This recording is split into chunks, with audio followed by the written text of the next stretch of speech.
Las religiones del Demiurgo, primera parte. La etimología de la palabra religión, del latín religare o relegere, siempre fue motivo de controversia. Según Cicerón, relegere, para releer. Según Lactancio, religare, para obligar.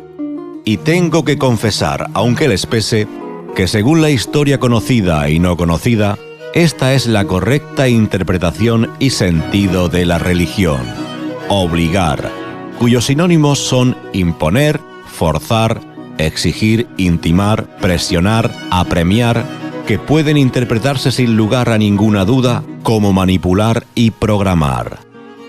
En artículos anteriores dije que la religión fue el primer método utilizado por los amos para la reprogramación, manipulación y control de las unidades de carbono, pues ha llegado el momento de conocer la verdad de lo que se oculta tras las religiones y que descubran si su fe es hacia el demiurgo o hacia el do. Desde el comienzo de la historia conocida, las religiones tuvieron un papel fundamental en los arquetipos del hombre y la sociedad. También a lo largo de la historia hubo pueblos elegidos por los dioses para reinar sobre los demás, desde los sumerios pasando por los egipcios hasta los tiempos bíblicos de Moisés y Jesús. En la cultura occidental, estos últimos fueron los que marcaron diferencia, uno por el pueblo judío y otro por el pueblo cristiano. Los 5 primeros libros de la Biblia cristiana, llamados Pentateuco, son tomados de la Torá, tradición escrita judía. Los evangelios son posteriores y hacen la diferencia, pues son el Nuevo Testamento de la vida y obra de Jesús. Como verán, las raíces del cristianismo son el judaísmo, y Jesús era judío. Aclarado esto, comencemos con el relato. El demiurgo programa sus pasos con mucho tiempo de antelación. Dicen que un día son 1000 años y 1000 años como un día. Pero como el tiempo es espacio en movimiento, esto se traduciría como que un movimiento del demiurgo equivale a 1000 movimientos del hombre. Mientras usted nació, vivió y murió 14 veces, el demiurgo pestañeó una vez. ¿Qué quiero decir con esto? Que en la dimensión donde habita, el tiempo de la nuestra no tiene sentido. Pasado, presente y futuro son imperceptibles para su lógica. Por eso necesita representantes que mantengan la octava por él creada en el curso correcto en el tiempo lineal de nuestra dimensión. La octava correcta para el demiurgo es mantener al hombre, unidad de carbono, lejos del ser, para que toda su energía sea redirigida hacia él y tenga sentido su creación, octava secundaria.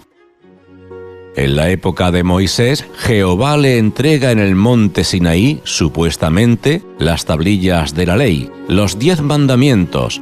Estos son, sobre todo, leyes morales cuya interpretación se resume en la religión católica de la siguiente manera. Primero, amarás a Dios sobre todas las cosas. Segundo, no tomarás el nombre de Dios en vano. Tercero, santificarás las fiestas.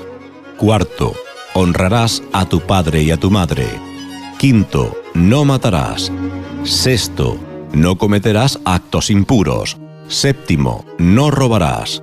Octavo, no dirás falso testimonio ni mentirás. Noveno, no consentirás pensamientos ni deseos impuros. Décimo, no codiciarás los bienes ajenos. Hasta aquí la historia oficial. Ahora veamos la historia real. Jehová, que no es el demiurgo en sí, sino su manifestación a través de una raza que lo representa, le entrega a Moisés, no en el monte Sinaí, sino en otro lugar al que fue llevado, el código de algoritmos de manipulación de la octava del demiurgo, conocido con el nombre de Cábala. Desde ese momento, el pueblo elegido para dirigir, mantener la octava en curso, pasó de Egipto a Israel. No estoy hablando del pueblo judío, estoy hablando de un sector religioso, manipulador, programador, de su etnia. Cuando el do percibe el engaño, o más precisamente el error del demiurgo, desviando la octava de creación inicial, manda cada vez que la octava lo permite, para corregir dicha desviación, un choque consciente. Hace poco más de 2000 años nace una unidad de carbono llamada Jesús, cuyo ser, Cristo, se manifiesta plenamente consciente en representación del do, para transmitir el choque que acomodaría nuevamente la octava. Este fue el último intento del do para hacerlo. Los representantes del demiurgo sabían muy bien a qué venía y quién era. Por eso lo negaron como su Mesías, porque no representaba al demiurgo, representaba al do. Muy astutamente, viendo que a pesar de todo el cambio se estaba produciendo, el demiurgo a través de sus representantes toma el mando y crea la religión católica apostólica romana para mantener controlada la información que el ser Cristo vino a transmitir. Desde ese momento, el poder se bifurcó entre el judaísmo y el cristianismo. Todos los evangelios que podían comprometer la seguridad del demiurgo fueron catalogados como apócrifos, y solo 4 de ellos fueron incluidos en las escrituras después de ser manipulados por sus representantes. Todas las demás religiones occidentales son derivadas de esta y cubren todos los frentes del demiurgo. Por sus actos los conoceréis. Basta observar que en su nombre se cometieron y se cometen las más atroces barbaridades para ver a quién responden. En la religión judía y católica, sus representantes adoran al mismo Dios, aunque esta última reconozca falsamente a Cristo como el Salvador. Se asegura de mostrarlo muerto y crucificado, vencido ante el demiurgo, implantando en el subconsciente de sus seguidores el triunfo de su Dios sobre el do, y que nadie llega al Padre si no es a través de ellos, sus representantes. El do no necesita representantes, ni alabanzas, ni oraciones, ni pleitesía, ni nada que se vincule remotamente con el ego. El do no castiga, no lastima, no reprende, porque el do no es consciente de usted hasta que usted no sea consciente de él.